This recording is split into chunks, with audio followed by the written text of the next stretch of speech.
आतंकी वाले बयान का किसे होगा सियासी फायदा?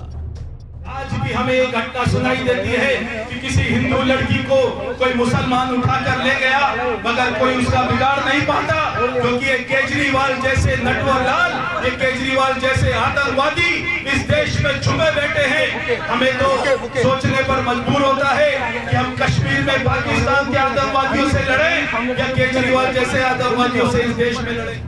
बीजेपी सांसद प्रवेश वर्मा का मादीपुर विधानसभा में दिया गया ये वो बयान है जिससे दिल्ली की चुनावी सियासत में नया तूफान आ गया है। चुनावी फायदे के लिए केजरीवाल को आतंकवादी का टैग देने वाली बीजेपी के खिलाफ शहीदों के रिश्तेदारों ने ही मोर्चा खोल दिया है। आम आदमी पार्टी ने अपने ट्विटर हैंडल पर एक वीडियो शेयर किया है जिसमें दिल्ली पुलिस के शहीद जवानों के रिश्तेदार केजरीवाल को किसी फरिश्ते से कम नहीं बता रहे। इसकी जो व्यक्तिगत टिप्पणी पर बात की है वो मैंने ये बात पेपर में पढ़ी थी, उन्होंने ये क्या लिख दिया बताओ। अमित शाह, परवेज वर्मा जो यहाँ का सांसद है, देखो वो आतंकवादी बता रहा है। जो देश की सेवा, लोगों की सेवा कर रहा है वो देखो आतंकवादी हो गया। अरे भाई हद हो गई, बेशर्मी में तो कोई बात है। ये तो रही दिल्ली पुलिस के एक जवान की शौर्य गाथा की कहानी।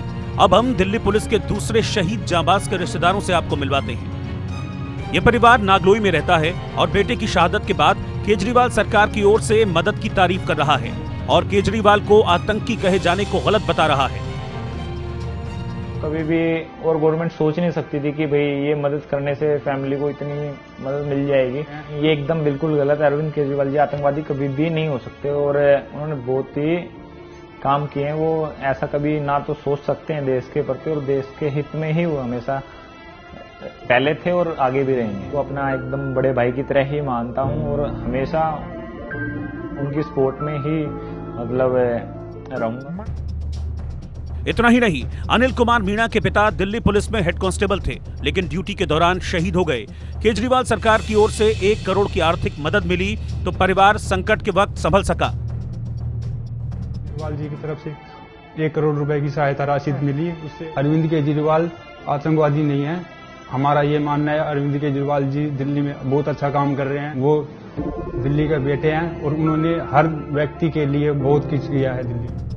रवि के पिता दिल्ली पुलिस में एएसआई थे, वो शहीद हो गए। परिवार का कहना है कि संकट के वक्त दिल्ली सरकार ने उनकी सुध ली। रवि ये पूछ रहे हैं कि सीएम को आतंकवादी कहने का अधिकार किसने दिया? पहले तो मैं ये कहूंगा कि ऐसे वर्ड्स यूज नहीं होने चाहिए। राजनीति हो या कहीं हो, ये ऐसे स्टेटमेंट बिल्कुल नहीं होनी चाहिए। अगर आतंकवादी आप किसी मुख्यमंत्री को कह रहे हैं तो ये सरासर गलत है। ये लोगों को गुस्सा होने वाली बात है, जबकि वो तो पढ़े लिखे अच्छे मुख्यमंत्री, IITN है, सरकार की योजनाएं चला रहे हैं, अच्छी योजना चला रहे हैं, लोगों को लाभ हो रहा है। दिल्ली चुनावों में सियासी बयानबाजी चरम पर है। पार्टियां अपने अपने वोट बैंक के हिसाब से एक दूसरे पर हमलावर हैं। यहाँ की दिल्ली की जनता जो उनके पक्ष में खड़ी थी वो भी मुकर गई है, इसका कारण है। और इसलिए केजरीवाल अब एकदम मासूम चेहरा करके पूछ रहे हैं कि क्या मैं आतंकवादी हूं। यही पूछ रहे हैं ना कि क्या मैं आतंकवादी हूं। तो आतंकवादी हो इसके बहुत सबूत है। आपने खुद कहा था मैं अराजकवादी हूं।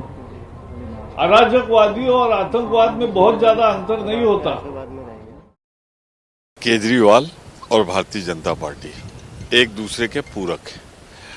वो उनको कुछ बोलेंगे, वो उनसे सफाई दिलवाएंगे, क्योंकि पूरे हिंदुस्तान में तो केजरीवाल मदद करते हैं भाजपा की। अपने उम्मीदवार खड़े करके थोड़े बहुत भाजपा के खिलाफ जो वोट हैं उनमें बंटवारा करते हैं। सवाल आज पूरे देश को मालूम है और अब इसीलिए दिल्ली में इनकी सच्चाई जानने के बाद कांग्रेस पार्टी पूरी शक्ति के साथ पहली लाइन पे आ गई और हम सरकार बनाएंगे। ये देश की राजधानी में हो रहा है, जहां पर संसद है, जहां संसद चल रही है, जहां पूरी सरकार बैठी है, जहां पूरा चुनाव आयोग बैठा है। कैसे किसी केंद्रीय मंत्री को इस प्रकार की भाषा बोलने की इजाजत दी जा सकती है? और अगर अरविंद केजरीवाल आतंकवादी हैं तो मैं पूरी भारतीय जनता पार्टी को चुनौती देता हूं, गिरफ्तार करके दिखाओ अरविंद केजरीवाल को, जेल में डालो। केजरीवाल को आतंकी कहकर भले ही बीजेपी ने आम आदमी पार्टी पर निशाना साधा हो, लेकिन इस मुद्दे पर सियासत का दांव उल्टा पड़ता दिखाई दे रहा है। अजीत श्रीवास्तव और पुलकित नागर के साथ ब्यूरो रिपोर्ट, इंडिया न्यूज।